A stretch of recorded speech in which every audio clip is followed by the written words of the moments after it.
Welcome to this episode of A Real Change TV.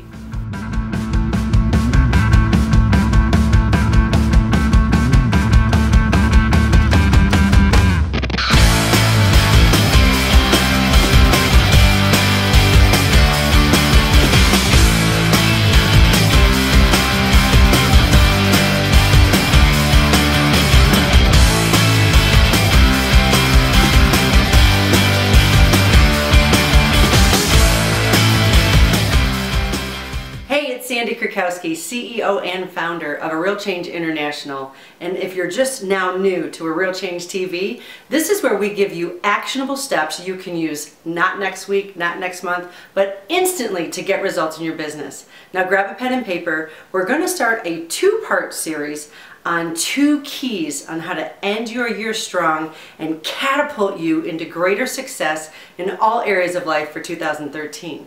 The last time I did a 2-part series, the results were astronomical and the stories keep pouring in.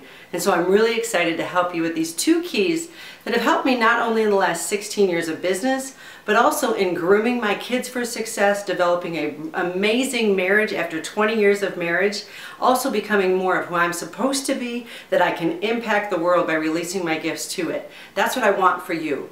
In today's episode, we are going to talk about habits. I've got my notes, you need to get out yours, and we're going to talk today about habits that are telling on you.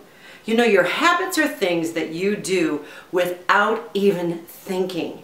And our habits reveal the results that we're getting in our business.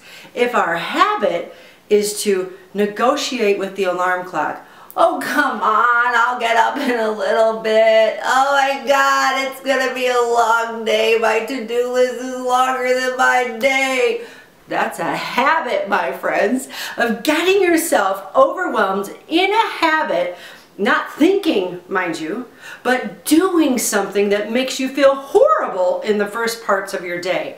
So number 1 habit that I want you to establish, if you haven't already, is to make sure that the first 15 minutes of your day, you grab those thoughts that are in your head and make them obey and align with your goals. That great success book that I absolutely love says, take every thought captive, make it your slave, and make it obey Jesus Christ. There's all kinds of thoughts out there, and let me bring this revelation to you. Every thought you have is not your own. And so it's really important for you to take those thoughts, make them obey, lock those thoughts up and aligned in your goal and in alignment with your goal and with your purpose here on the earth. Number 2, have a habit that helps you stay focused. Focus will pay you an enormous amount of money. It'll help your relationships last longer, be far more gratifying and satisfying, and it'll help you stay on task. Now, lest you should think that means that every little marked out, graphed out, chunked out, whatever you want to call it, part on your calendar is going to go perfectly. I don't think so. Let me break this to you gently. If you're doing anything that's growing and expanding, something that God's doing through you, it's gonna be messy. The only people who have a perfect life are those who are perfectly not doing anything. Now, I didn't say that it needs to be lackadaisical or lazy, but to stay focused, I want you first of all to get a grip on the first 15 minutes of your day, and secondly, I want you to be very focused on what you're trying to do throughout the day and develop habits that help you fulfill that without thinking. For example, you could set a timer 3 times a day for 1.5 hours. So that's 3 parts in your day where this baby goes off, Skype goes off, the chat goes off, you've pre-scheduled a few tweets and posts on Facebook and Twitter, you're turning all that off, and it's laser focused.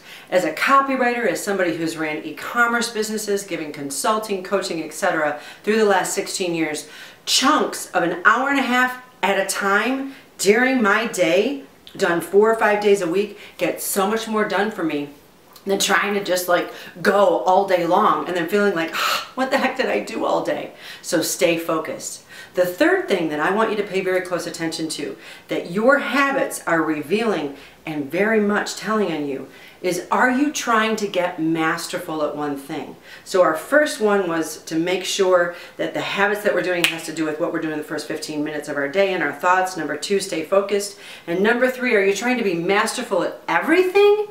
Or are you working on mastery in one thing? If we could spend a year together, you and me, mentoring together, whether it's through this TV show, whether it's through our online videos, audios, through my blog posts, Facebook or Twitter. Listen, I realize everybody has their own financial situation, their own situation they're pulling themselves out of, etc. Some of you can invest more than others, but we give away tens of thousands of dollars of training each and every year through these mediums. We make sure that all of the platforms that I deliver to you are bringing you high value that you can get results with quickly. But if you're trying to master every Tom, Dick, and Jane idea from every little guru out there, you're never going to get masterful at anything. I want you to choose one or two things that you will ride this thing through the rest of this year into 2013, whether it's copywriting, whether it's becoming a killer graphics artist, whether it's somebody who's going to get really good at social media. By the way, just because you get 5,000 people on your page doesn't make you a social media expert yet. You need to get engagement of at least 2,000 out of those 5,000. You need to be converting sales, building relation, expanding throughout the whole aspect of your company. I want you to get masterful going into 2013 at one or two things. And I'm telling you, this side of peeling myself out of debt, working from, building multi-million-dollar businesses, losing everything, picking everything back up, I have found that when I am masterful and focused on one or two skills specifically, not only do I make more money, my relationships thrive, I feel better about myself, my spiritual relationship with my God grows, because I don't feel like I'm trying to be everything to everybody or I'm trying to do everything. And so I'm leaving you with this tips for the end of this year going into 2013. Capture those first 15 minutes of your day. Stay focused and develop habits that keep you on track. Cut off the habits that don't. And number 3, make sure that you get masterful at one or two things. And my friends, you're going to see your journey of momentum grow far more quickly and last. That's the key. Write that down. Being profitable is only half of it. Being sustainable is where we're going in 2013. Part 2 of this message will be next week, and I'll be landing in Kona. So I'll still be in this chair here. I'm going to film it ahead of time so that, while we're flying, we don't have to create video. That's a little tip for you. Plan ahead. I'm going to give you part 2 on how your hangouts are revealing a whole lot about you and your focus. And then the week after, I'm actually going to be filming live right from Kona saying aloha to you. Can't wait to see you there. Love you guys, and we'll talk to you soon.